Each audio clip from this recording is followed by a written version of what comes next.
అందుకని నా clear cut instruction for user to the entire police department, everyone please, if someone is violating a common every citizen's fundamental right, you are supposed to protect it. అంతేగాని మీరు కూర్చోబెట్టి భవిష్యత్తులో వాళ్ళు వస్తారేమో, నేను చెప్తున్నా వాళ్ళు రారు. దేనికంటే క్రిమినల్స్ని మేము ఎంకరేజ్ చేయం. This is my commitment. Criminals should not be encouraged, should not rule us. Rule అంతే. మీరు కూర్చోబెట్టి, కోనసీమలో కూడా జరిగింది మీకు చెప్తాను. అది బాబాసాహెబ్ అంబేద్కర్ గారి కోనసీమ అని పేరు పెట్టారు. దానికి గవర్నమెంట్ ఏం చెప్పింది, మీకు ఈ పేరు మీద మీకు వ్యతిరేకత ఏదైనా ఉంటే, ఎవరికి ఇష్టం లేకపోతే please come and say you dissent. ఆ డిసెంట్ కోసం కొంతమంది వెళ్తున్నప్పుడు అవి మాకు ఏకాభిప్రాయం లేదు, మాకు దీని మీద భిన్నమైన అభిప్రాయం ఉందని చెప్పడానికి వెళ్ళినప్పుడు బాబాసాహెబ్ అంబేద్కర్ గారి పేరు పెట్టుకునే వాళ్ళు ఆయన పేరు మీద చాలామంది దానికి ఇష్టం లేదని చెప్పిన వాళ్ళందరి కుటుంబాలకు కూడా ఇళ్లలోకి వచ్చి మేము మానభంగాలు చేస్తాం, ఇళ్లలోకి వచ్చి మీ ఆడపిల్లల్ని వైలేట్ చేస్తాం, ఇవన్నీ మాట్లాడుతున్నప్పుడు then government not even one word. Law and order ఏ స్థాయి కొలాప్స్ అయిపోయిందంటే, ఇది ఈరోజు వాళ్ళు అధికారంలో లేకపోయినా still they are creating such belief that rowdyism will rule, criminality will rule. నేను మీకు ఇదే చెప్తున్నాను, ఈ గుండాలందరూ కూడా తొక్కి నార తీస్తాను, ఒక్కొక్కడికి చెప్తున్నాను. ఎందుకంటే నేను చాలా కాలం సహనం పెట్టాను, 2 సంవత్సరాలు మీ గురించి ఎప్పుడు మాట్లాడాల. మీరు రౌడీలాగా అవాకులు చవాకులు పేలితే మీకు చెప్తున్నా, మీకు నేను చాలా శాంతంగా ఉన్నా, మంచిగా ఉన్నా. మిమ్మల్ని ఒక మాట మాట్లాడను. మీరు రోడ్ల మీదకి వచ్చి సగటు మనుషులను ఇబ్బందులు పెట్టినా, ఇలాంటి రౌడీ మూకలు ఎవడైనా సరే, ఈరోజు కాకినాడ ఈ టౌన్ హాల్ సాక్షిగా చెప్తున్నా, మాకు భవిష్యత్తులో ఇలాంటి పార్టీ ఒకటి ఉంటుంది. మాకు చిన్న వయసులో మేము పొడి చేసినా మమ్మల్ని రక్షించే మాకు ఒక వ్యక్తి ఉన్నాడు అని మీరు ఎవరైనా అనుకుంటే, మిమ్మల్ని వాళ్ళు ఎవరూ రక్షించలేరు. కోర్టు కేసులు కానీ పోలీసుల చేతికి దొరికారా, we will make sure you will never ever again think that you would even to do such an act. మీరు ఆలోచించడానికి కూడా భయపడాలి. ఎందుకంటే నాకు వదిలేస్తే ఎలా అయిపోద్దంటే, బీహార్లో లల్లూ ప్రసాద్ యాదవ్ గారి గవర్నమెంట్ టైంలో ఒక ఐఏఎస్ ఆఫీసర్ భార్యని, ఇది రికార్డ్స్లో ఉంది అందుకని చెప్తున్నాను, సంవత్సరాల పాటు గుండాలు తీసుకెళ్ళిపోయాడు భర్త ముందు. It's known case. ఈరోజు కూర్చొని మాట్లాడుతున్నారు చూసారా, ఎస్సీ ఎస్టీ అట్రాసిటీ యాక్ట్ అని, సంఘాలన్నీ. ఆ రోజు ఒకళ్ళు మాట్లాడాల, ఈజ్ దళిత ఆఫీసర్. సో ఇందులో మీకు ఏం చెప్తున్నానంటే, క్రిమినల్స్కి కులం ఉండదని చెప్తున్నాను. చాలామంది కన్వీనియంట్ పాలిటిక్స్ చేస్తారు. 14 ఏళ్ళు, ఒక 12 ఏళ్ళ పాప వైలేట్ చేస్తే ఖమ్మంలో నన్ను తిట్టినంతగా కొంతమంది నాయకులు ఆ పాప విషయంలో ఒక్కటి నోరెత్తల. సెలెక్టివిజం, చాలా సెలెక్టివ్ రెస్పాన్స్. నేను అలా రెస్పాండ్ నేను అన్నిటికీ రెస్పాండ్ అవుతాను. ఇది నాకు నిజంగా మీ చేత చప్పట్లు కొట్టించుకోవాలను, లేదంటే మీ మన్నను సంపాదించాలని చెప్పట్లా. I feel this is my commitment for my nation. మీరు సీరియస్ చెప్తాను, మీరు కనుక రౌడీలను కనుక మీరు ఎంకరేజ్ చేశారా, గుండాలని కనుక మీరు వెనకేసుకొచ్చారా, ఈ దేశాన్ని ఎవడు బాగు చేయలేడు. నేను చెప్తున్నాను, ఒక హోంమంత్రిని కూర్చొని ఇష్టారాజ్యంగా మాట్లాడుతూ ఉన్నాను. హోంమంత్రిని మాట్లాడుతున్నారు, మేకప్ వేసుకున్నావు, దాన్ని తీస్తే ఒక వాళ్ళు ఇచ్చిన చాలామంది నవ్వు వస్తాయేమో, నాకు నవ్వు రాలా. అంటే ఇంట్లో తిరిగే ఒక ఆడబిడ్డ పౌడర్ వేసుకోకూడదు, బొట్టు పెట్టుకోకూడదు, అలంకారాలు చేసుకోకూడదు. ఒకడంటే సరిపోదు దానికి. రేపు పొద్దున కాలేజీల్లో ఆ అన్నోడి ప్రేరణ తీసుకొని ఎవడో అప్పుడే కాలేజీకి వచ్చిన పిల్లని అంటాడు, ఎవడో ఆ ఆడపిల్లని అంటాడు, ఆడబిడ్డని. నా భయాలు అది. హోంమంత్రి న్యూస్ అనేసి వెళ్ళిపోతారు. దాని పర్యావసానం, దాని కాన్సిక్వెన్సెస్ ఎక్కడికి వస్తాయి మనం ఊహించలేము. అందుకని మేము వెరీ వెరీ క్లియర్గా ఉన్నాను. అలయన్స్ ప్రభుత్వం, లా అండ్ ఆర్డర్ నా చేతుల్లో లేదు. దురదృష్టం ఏంటంటే ఇలాంటి కొన్ని ఇన్సిడెంట్స్ జరిగినప్పుడు సడన్గా నేను గుర్తొస్తాను. ఇక్కడ కూడా కులం వస్తుంది. నేను కులాలను దాటి దేశం వైపు వెళ్దాం అనుకుంటే నా దురదృష్టం, దరిద్రం ఏంటంటే, ఈ పదం వాడుతాం, క్షమించాలి, నన్ను తిరిగి కుల చట్టంలోకి పట్టుకొస్తారు. ఒక దేశాన్ని ప్రేమించేవాడు, అందరూ బాగుండాలని కోరుకునేవాడు, వ్యవస్థలో బలోపేతం కావాలని కోరుకునేవాడిని అందరూ కలిసి చివరిన కులం అని ఒక చిన్న దాంట్లో ఇరికిస్తారు. కాదు, నన్ను బంధించలేరు. అది అందరూ అర్థం చేసుకోవాలి. అంటే అందుకే నేను లా అండ్ ఆర్డర్, నేను ఇప్పుడు దాకా ఎస్ఐటీగా నేను ఇప్పుడు మాట్లాడా. ఒకసారి పిఠాపురంలో మాట్లాడా. నేను ఈరోజు మళ్ళీ కాకినాడ వేదిక చెప్తున్నా. I want entire Janasena party MLAs and MPs, entire Janasena party MPs and MLAs and ministers, raise your voice against any kind of law and order situations. బలంగా చెప్పండి. ఇది నేను కుటుంబ నాయకులందరికీ నేను చెప్పలేను కాబట్టి, అది నా పరిధిలో లేదు కాబట్టి నేను వారు చెప్పట్లేదు. కానీ నా పార్టీ నాయకులందరికీ, నా పార్టీకి సంబంధించిన మంత్రివర్గానికి, ఎంపీలకి, ఎమ్మెల్సీలకి మీకు చెప్తున్నాను, నేను అన్నిసార్లు నేను వెళ్ళి మాట్లాడను, మీరు మాట్లాడాలి. మీరు కూర్చోబెట్టి లా అండ్ ఆర్డర్ని మట్టుకు కూర్చోబెట్టి కులాలని రాజ్యంగా వాడుకుంటే మట్టుకు మీరు కామ్గా ఉంటే కుదరదు. నన్ను దయచేసి మీ అందరికీ చేతులెత్తి నమస్కరిస్తున్నా. కులానికి నన్ను దయచేసి పరిమితం చేయకండి. మీ అందరికి చేతులెత్తి దండం పెడుతున్నాను. ప్లీజ్ చేతులెత్తి దండం పెడుతున్నాను. దేశం బాగుండాలి, రాష్ట్రం బాగుండాలి, ప్రజలు బాగుండాలని కోరుకుంటే కూర్చోబెట్టి కులం అని చెప్పి ఎవడో క్రిమినల్ కులంలో కూర్చొని చేస్తే నన్ను ఏం చేయమంటారు? దానికి నేను బాధ్యత వహించాలా? దానికి ఒక 14 ఏళ్ళ ఒక ఆడబిడ్డను రేప్ చేసిన వాడిని కూర్చోబెట్టి నేను వెనకేసుకు రావాలా? సిగ్గుండక్కర్లా? వెనకేసుకొస్తాం ఇలాంటి వాళ్ళని? కనిపించట్లేదు. This a police case. ఆ కన్సర్న్ ఎస్ఐ మీద, మనకి సిఐ మీద ఎవరిని వెళ్తాయి కేసులు. ఇలా మాట్లాడాలంటే ఆ చంపిన సదరు వ్యక్తులు కూడా అదే కులం వ్యక్తులను, ఆడబిడ్డలను పాటు చేశారు వీళ్ళు. అవి కూడా మాట్లాడాలి కదా.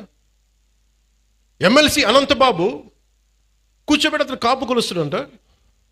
అతను ఒక దళిత డ్రైవర్ని చంపేశాడు. ఎంత గొప్పగా డిక్కీలో పెట్టి ఇంట్లో అప్పచెప్పి వచ్చాడు. దాని గురించి ఎవరు మాట్లాడరు. అప్పుడు కులాలు రావు. ఒక రౌడీ ఎలిమెంట్ చచ్చిపోతే దానికి నన్ను లాగుతారు. ఇంతమంది ఎమ్మెల్యేలు, ఇంతమంది ఎంపీలు ఉన్నారు, మీరు ఎవరు నోరు తెరవకపోతే నేను ఏం చేయను చెప్పండి? మీ అందరికీ నేను రానా రోజు? ఏం చేస్తున్నారు మీరందరూ? ఇబ్బందిగా ఉంటుంది నాకు. కాదు, నిజంగా మీరు లోపల నుంచి నమ్మాలి. రోడ్ల మీదకి వచ్చారు ఈరోజు జనం. 150, మనకి 100 సీట్లు వచ్చి 164 సీట్లు వచ్చినాయి అంటే యువత రోడ్ల మీదకి వచ్చారు. ఒక్కొక్కరు ఎదుర్కొన్నారు వాళ్ళు. మీకు పౌరుషం లేకపోతే ఎట్లా? దయచేసి ఈ మాట అంటే ఆ కులం ఓట్లు పోతాయేమో, ఈ మాట అంటే ఆ కాపులు ఓట్లు పోతాయండి. ఎలా పోతాయండి కాపులు ఓట్లు? అంటే అలా కాదు. ఇప్పుడు కూర్చోబెట్టి ఎమ్మెల్సీ అనంతబాబు అనేవాడు కూర్చోబెట్టి మర్డర్ చేస్తే అది కాపులందరికీ చెడ్డ పేరా? మీరు చెప్పండి. మరి ఇలా కూర్చోబెట్టి ప్రతిదానికేనా అర్థం పర్థం లేకుండా కులం పట్టుకొస్తాడా? ఈ ఆంధ్రప్రదేశ్ కులం దరిద్రం వదిలితే తప్ప ఆంధ్రప్రదేశ్ బాగుపడదు. ఎంతకాలం పిల్లలు ఇక్కడ ఏమడుగుతున్నారు? భవిష్యత్తు అడుగుతున్నారు. మాకు ఉద్యోగాలు కావాలి, ఉపాధి అవకాశాలు కావాలంటే అవన్నీ ఆలోచించడం వదిలేశారు. ఆ కులం ఎందుకు ఓట్లు పోతాయి? ఏ కులపు ఓట్లను ఎందుకు పోతాయి? మీరు సవ్యంగా పనిచేస్తే మనందరం ఓట్లు ఎందుకు పోతాయి? లా అండ్ ఆర్డర్ని కాపాడితే ఓట్లు పోతాయా? ఇదే చెప్పండి. మీ గొంతు తెలియాలి వీళ్ళకి. మీరు అందుకే నేను కూర్చోబెట్టి, అలా కాదు, మీకు కూర్చోబెట్టి భయపడతా ఉంటే ఎవడు పని చేయగలరు ఈ దేశంలో? నేను అంటే ఒక క్రిమినల్ యాక్ట్ జరిగినప్పుడు మనం ఏం చేయాలి? ఆ దుర్మార్గుడు ఎవడో చేసే పర్పెట్రేటర్ ఎవడో, విక్టిమ్ ఎవరో. విక్టిమ్కి హక్కులు ఉండవా ఈ దేశంలో? ఒక మానభంగానికి గురైన ఆడబిడ్డకి హక్కులు ఉండవా? అంటే మానభంగం చేసినోడికి హక్కులా ఈ దేశంలో? మానభంగానికి గురి కాబడ్డ హక్కులు ఉండవా? ఒక నిర్భయకు హక్కులు లేవా? అంటే నిర్భయ లాంటి 100 ఇన్సిడెంట్లు జరిగితే తప్ప మాట్లాడరు ఈ దేశంలో. ఒక ఆడబిడ్డను కూర్చోబెట్టి రోడ్డు మీద వెళ్తుంటే ఇలా చేయి పట్టుకుని లాగి చంప మీద కొట్టే సమాజం కాదా ఇది? కొట్టాలి. అప్పుడు కానీ మీకు ఇలాంటి ఇన్సిడెంట్ జరగవు. మీరు భయపడతా కూర్చుంటే మీరు ఏమీ మేము మాకు సంబంధం లేదంటే ఎవరు రారు. మీరు ఎదుర్కోండి, బలంగా నిలబడండి, గొంతు ఎత్తండి. ఏ క్రిమినల్ ఎవడు గొంతు ఎత్తడానికి భయపడతాడు? ఎందుకంటే నాలాంటి వాళ్ళు మేము తెగించున్నాం ఇక్కడ ఈ నేల కోసం. అందుకని నేను చెప్తాను, మీరు you have to stand out sir. మీ అందరూ కూడా పదే చెప్తున్నాను సార్, మీ అందరికీ కూడా. రోడ్ల మీద simple civil dispute I want tell, మీ అందరికీ చెప్తున్నాను. పెద్ద పెంకి అనే గ్రామం ఉంది, మనం ఏమైనా ఇంటర్వ్యూలో కూడా చెప్పారు. మధ్యలో ఒక గ్రామం, ఒక 3000 ఇళ్ళు, మధ్యలో ఎస్సీ కులస్తులు ఉంటారు, ఆ చుట్టుపక్కలేమో బీసీ కులస్తులు, ఆ చుట్టుపక్కల మిగతా కులస్తులు ఉంటారు. ఎవరి కాళ్ళు గోడలు కట్టేసుకున్నారు, మీ మురుగు నీరు మా దగ్గరికి రాకూడదు, మీ నీరు మా దగ్గరికి రాకూడదు అని పెట్టేసుకుని ఫైనలీ ఒక సోషల్ కాన్ఫ్లిక్ట్ అయిపోయింది. దాన్ని ఎలాగైనా చేయాలి. నేను ఒక టిపికల్ రాజకీయ నాయకుని అయితే, మీరు ఎస్సీలని మీరు దూరం చేశారని బీసీలను అనాలి, బీసీలనేమో మీరు చెప్పి ఓసీలను అనాలి. నేను అవన్నీ ఏం చేయలే. It's a simple violation. అది పంచాయతీ చేసిన తప్పులు ఇవి. మీరు పంచాయతీలు కట్టినప్పుడు, మీరు లేఅవుట్స్ వేసినప్పుడు మీరు మురుగునీరు సౌకర్యాలు కల్పించాల. రోడ్ల మీదకి ఎన్క్రోచ్మెంట్ జరిగినాయి. విజయనగరం కలెక్టర్ గారితో కూర్చోబెట్టి it took me 2 months to break it and to find a solution. నేను కాస్ట్ గొడవలు పెట్టలా, కుల గొడవలు పెట్టలా, కులాల గురించి మాట్లాడాలా. It is simply administrative issue. అలాగే ఒకడు కూర్చోబెట్టి ఒక ఆడబిడ్డను చేస్తే వాడు ఏ కులం అయితే నాకెందుకంట? వాడి శిక్ష పడాలా లేదా? పడాలి కదా. మరి శిక్ష శిక్ష ఎలా పడాలి? As per the norms of constitution, as per the law. Violation ఎందుకు చేస్తారు? ఎక్స్ట్రా జ్యుడిషియల్ సిచ్యువేషన్స్ ఎందుకు వస్తాయంటే మనం ఎవరూ కూడా దానికి స్పందించకపోతే. రాజకీయ నాయకులు కొంతమంది వచ్చి ఈ బిడ్డకి ఇలా అయిపోయింది, ఆ కుల బిడ్డకి అయిపోయింది అంటే మిగతా వాళ్ళు మనుషులు గారా?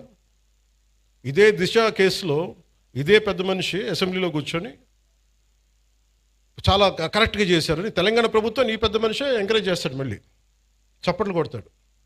మళ్ళీ అదే పెద్ద మనిషి ఎంత హిపోక్రసీ అంటే మళ్ళీ ఇక్కడికి వచ్చి మళ్ళీ కులం గొడవ లేవెత్తాడు. సవాళ్ళు వేస్తే కానీ వాళ్ళకి సంతోషం రాదు, అది సమస్య. అంటే మీరు ఇది ఎందుకు చెప్తా అంటే, మనం ఏదో ఒక పంచ్ డైలాగ్ వేయటానికి కాదు. నేను అంటుంది ఏంటంటే, మీరు క్రిమినాలిటీ అమ్మ ఇక్కడ ఇంతమంది ఆడపిల్లలు ఉన్నారు, మీరు మహిళలు ఉన్నారు, మీ బిడ్డల భవిష్యత్తును మీరు చాలా జాగ్రత్తగా పెట్టుకోవాలి. మీరు క్రిమినల్స్ని మటుకు అట్ బే పెట్టాలి, దూరం పెట్టాలి. మీరు దూరం పెట్టాలంటే మీ చుట్టుపక్కల కాలనీలో జరుగుతున్న దానికి మీరు ఎదుర్కోకపోతే సిటిజన్ కౌన్సిల్ పెట్టుకొని, సిటిజన్ కౌన్సిల్ అంటే వెరీ సింపుల్. మీ వీధిలో ఉండే ఒక 30 మంది 40 మంది ఒక గ్రూప్ కండి, వాట్సాప్ గ్రూప్. అలాంటి వాట్సాప్ గ్రూప్ ప్రతి సందులో ఒకటి మొదలు పెడితే మీ మొత్తం ఆ కాలనీకో దీనికో అన్నీ కలిపి ఒక కనీసం 1000 ఓట్లు, 1000 మంది తయారవుతారు. 1000 మంది రావగానే any typical politician will think of 1000 votes. At least దానికన్నా స్పందిస్తారు. కోపం రాకపోవచ్చు పొలిటీషియన్స్కి అందరికీ, కనీసం 1000 ఓట్లు పోతాయేమో ఆ కాలనీలో, మనకి రావేమో, మనకి ఆ భానుగుడి జంక్షన్ ఓట్లు రావేమో అని చెప్పి కొంచెం చేస్తారు. అట్లీస్ట్ దాని ఉద్దేశం పెట్టుకోండి. సో అందుకే నాకు ఇది ఎందుకు చెప్తున్నానంటే, law and order, let us be very clear, we won't spare anybody. అలాగే ఈ వైసీపీ రౌడీ మొక్క కూడా చెప్తున్నా, మీరు ఇలాంటి ఎన్ని పిచ్చి వేషాలు వేసినా రేపు నుంచి నన్ను తిడతారు, నాకు ఓకే.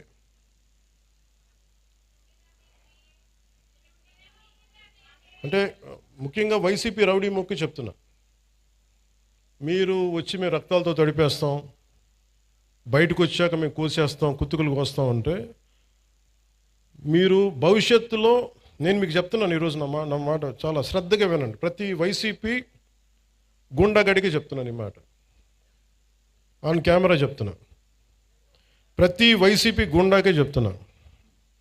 మీరు కనుక మా ఇష్టారాజ్యంగా చేస్తాం, భవిష్యత్తులో మేము వస్తాం, మా ప్రభుత్వం వస్తాయి, నేను చెప్తున్నాను.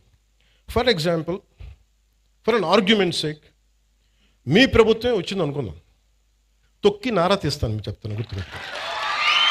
ప్రభుత్వాలు రావడాలు పోవటాలు ప్రజల చేతుల్లో నిర్ణయం ఉంటుంది తప్ప, వచ్చినప్పుడు భయపడిపోయి, ఇప్పుడు మీకు నేను చెప్తున్నాను కదా, 3 సంవత్సరాలు ఉంది, 3 సంవత్సరాల్లో మీకు స్ట్రింజెంట్ యాక్షన్ నేను చూపిస్తాను, మీకు గుర్తుపెట్టుకోండి. మీరు మాట్లాడండి, నేను ఇప్పుడు దాకా మాట్లాడలా. లా అండ్ ఆర్డర్ నాది కాదు అని చెప్పి కాము కూర్చున్నా. నా అభిప్రాయాలు కూడా సీఎం గారికి నేను చెప్పను. డైరెక్ట్గా నా అభిప్రాయాలు నేను ప్రజలతోనే చెప్తాను. నేను సీఎం గారికి కూడా చెప్పను. ఇంకా మా నాయకులు కూడా నాకు చెప్తే వీళ్ళు ఎంత మొహాటసులో నాకు తెలియదు, ఎంత చెప్తారో నాకు తెలియదు. నా డైలాగ్ ఒకటే అమ్మా, నా డైలాగ్ ఒకటే, నా కమ్యూనికేషన్ ఒకటే. నాకు నా ప్రజలకి తప్ప నేను ఎవరితో మాట్లాడు దీనికి సంబంధించి, మీతోనే మాట్లాడు. అందుకని మీరు పోలీస్ అధికారులు కూడా చెప్తున్నారు, భవిష్యత్తులో ఒకవేళ వైసీపీ వస్తే అందుకని మనం జాగ్రత్తగా ఉండాలి. ఒకవేళ చెప్తున్నాను, రాదని చెప్తున్నా, ఒకవేళ నేను నాకున్న ఇది కనెక్షన్ చెప్తున్నాను, నా కమిట్మెంట్ చెప్తున్నా. మీరు వెనకేసుకొచ్చారు గూండాల్ని అంటే ఐ విల్ మేక్ షూర్ నేను గుర్తుపెట్టుకుంటాను, మిమ్మల్ని గుర్తుపెట్టుకుని. నేను వ్యక్తిగతంగా గుర్తుపెట్టుకోను. నేను ఎస్పీ గారిని, ప్రీవియస్ కలెక్టర్ గారిని కూడా అడగండి. Not even once I have call them. ఫలాంది చెయ్యండి, చెయ్యొద్దు ఏం చెప్పలా. Do the duty what is needful there, అంతే. అంతకుమించి ఒక్క మాట చెప్పలా. అందుకే చెప్తున్నాను, భవిష్యత్తు రాష్ట్రంలో ఉన్న పోలీసు ఉన్నతాధికారులు ఎవరు, గతంలో మేము వైసీపీకి పనిచేసాం కాబట్టి మా లా